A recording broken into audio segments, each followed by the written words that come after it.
Hey everybody, my name is Dowden. In this video, I'm going to show you 6 of my best mixing tips you probably haven't heard of. I don't know if you haven't heard of them. I don't know. We're gonna find out. Before we do that, make sure to hit that subscribe button so you get more videos like this one. And let's go ahead and jump in. Number 1 is going to be filtering out the low end to focus mixing on the high end. For this video, I have this track that is fairly mixed, not 100%, but it has a decent mix on it. So filtering out the low end will give us a more clear understanding of what the mids and the highs are doing. Sometimes the low end can be a bit distracting because it's very powerful and loud. It could be clouding our judgment a little bit. So on your master channel, you can use an EQ and filter out the low end using a high pass filter. And now you can just focus mainly on the mids and the highs of the track without the distraction of the low end. Of course, you're going to want to make sure that it does still sound good with the EQ off, with the filtering off, but being able to just clear the clutter of the low end and get a better understanding of the mids and highs can help you make some other mixing decisions that maybe are a little bit trickier with the low end kind of interfering. So just like we did with the filtering on the first tip, we're going to do the opposite. We're going to cut out most of that high end. I'm going to use a steep filter here. This low pass filter we're going to use to cut out everything till about 100, 200 hertz. And now we can focus even lower actually. We can focus on the sub, bass, and kick frequencies and their relationship. So sometimes with our bass instruments and our kick, we rely on that top end to really help punch through the mix. And sometimes it's a little bit deceiving. It sounds like the bass is really present. It sounds like the kick is really punching through the mix. But then when you test it on bigger speakers, your low end is lacking. And that's probably because the high end feels present, but the low end isn't really there. So by cutting out that high end and focusing only on the low end, we can really hear what's going on. If our sidechain compression is working, if our bass and kick relationship is working. So try this as well to really focus on the low end of your mix. Number 3 is going to be using a perceived loudness meter to make mixing decisions against a professionally mastered track. So I have this plugin called Loudness Meter, and it's a free plugin. I'll put the link in the description below, but it actually shows the perceived loudness of your track. I can go into the meter and I can check my mix here. So if we're looking here, we can see this integrated and this short-term LUFS, which is loudness units full scale. That is essentially a reading of how loud the track sounds. Changing levels and making the mix more balanced usually means a higher LUFS, which in turn just means that it feels louder. So what I can do now is bring my professionally mastered track to the same LUFS or very close to it and compare the levels of my unmastered track to a mastered track and make some mixing decisions based on that. If I can get my pre-master to sound almost as good as a mastered track, then chances are the mix is going to sound very well balanced and pretty good. Let's go ahead and bring that volume up. This is a remix of mine on Mango Alley, and we'll just bring that volume up until we're hitting around the same LUFS. So I'm a little bit too high there. Let's go back down and we'll just hit this red X to reset. Still a little too high. Let's keep going down. Okay, so we're at about negative 18.8, and on my pre-master, we're at about negative 18.6. So very, very close. What I can do now is just make some fine-tuning adjustments based on how my track, this pre-master, stands up to this track here.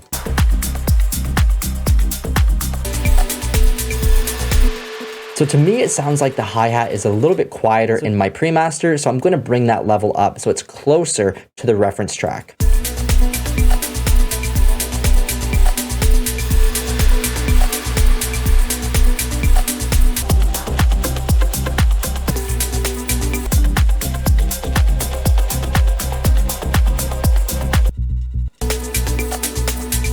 And that's really it. Comparing the tracks that they feel the same loudness and then balancing your material against that should give you a pretty balanced mix. So number 4 is going to be referencing the RMS, which is root mean squared. A lot of the time when producers are mixing, they're focusing on the peak volume, which is the loudest parts of your tracks and the loudest peaks of your tracks. But RMS is more of an average volume over a short period of time, and we can use this to compare how our track is standing up against other tracks. RMS is helpful, especially in the low end, so we're going to use only the low end to compare the pre-master to the mastered track. So I'm going to open up Span, which is another free plugin. I'll put the link to that in the description as well. Highly recommend both of these plugins. And we're going to look over here at this RMS signal. I'll filter out all the high end and we'll focus only on the low end and watch the RMS meters. Okay, so we're hitting at about -19 RMS on the pre-mastered track. So I'll stop the track, hit reset, and just wait for this to get down to -infinity. Let's test the mastered. At about -20, which is really close to what I had with the pre-master at about -19. This is a pretty small amount, but maybe my low end just needs to be altered a little bit to match the RMS of the professional track. But keep in mind, this is also what mastering engineers are for. So even if it's just pretty close, we can leave that to the mastering engineer to make adjustments to really bring it in if you'd like. Number 5 is going to be using waveform visual representation. It sounds really fancy, but really I'm just saying to use both your ears and your eyes. And I know there's going to be some people that are ready to jump all over this, but just hear me out, no pun intended. Using a program like Tractor or Rekordbox can give you a great visual representation of what's really going on in your track. If I look through here, I can see that the dark red is a powerful sub-frequency. And if this was a lighter color of red or no red at all, maybe the bass is actually lacking. If I zoom in here, I can really see the transient of the kick. And I can see all these little details that I can't really hear sometimes. So it's actually a great idea to focus on the visual representation to see what the waveform is actually giving you. If you don't have Tractor or Serato, you can download Rekordbox for free, which also has visual representation, and you can change it into other colors to give you a better representation. And if you don't even want to use that, just honestly zoom into the waveform, really check out what's going on. You can see the transients, you can see the power of the kick, you can see all these things, and the more you practice this, the more you will learn what peaks and valleys and what the waveform should really look like. So sometimes there's things that happen in the sound that you can't really hear, but you can see. And this is a great way to grab those things. I thought a mix was perfect until I looked at the waveform and saw a discrepancy, changed it, and the mix sounded even better. I can't tell you how many times I've seen producers say the line, just use your ears, bruh. Of course I'm going to use my ears, but visual readouts are there for a reason. They help. If you're looking to increase the skills of your production, I offer online coaching and I have music production courses. Both of those are linked in the description below. Number 6 is going to be to turn down the first element you hear while turning the whole mix up. Let me show you what I mean.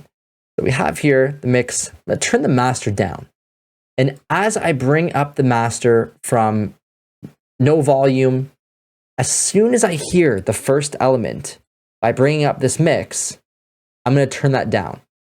And then the next element, turn it down. And then the next element, and turn it down. And we're going to try and see if this just gives us a little bit more of a balanced mix. This is just a way of really grabbing the loudest part of the mix and just maybe bringing it down. Maybe it's just a little bit too loud. And it doesn't mean that it's always going to be too loud. This has saved me before not realizing that something like a snare or a hi-hat was just a little bit too loud. And by doing this, I can focus on what the loudest part is and just maybe grab that. So let's try it out. So we'll play the mix and I'll start turning it up. And the first thing I hear, I'll turn down. If I hear the hats just a slight bit, let me turn it up a little bit more.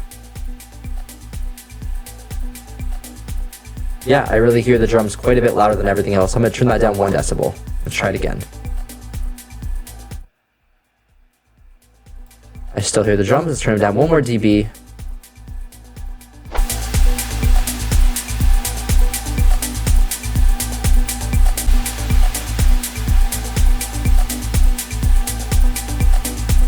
Yeah, actually, to me, it does sound a little bit more balanced. So just taking off a little bit of the drums, it does feel a little bit more balanced. Not a huge difference, but these are the little things that might be holding back your mixing from getting just that little bit better. This might not work every time, and it might be different for every track, but it's just at least good to try it. It takes no time at all. And if you don't like what you did by turning down the first element, then just turn it right back up. And that's it. 6 of my best mixing tips that I can give you. Make sure to let me know in the comments. Do you want me to do a part 2, another 6 tips of these not so obvious mixing techniques? If you're new to the channel, make sure to subscribe. If you like this video, give me a thumbs up. And if you want to check the description, there is links to some free checklists, sample packs, and I'll see you guys in the next video.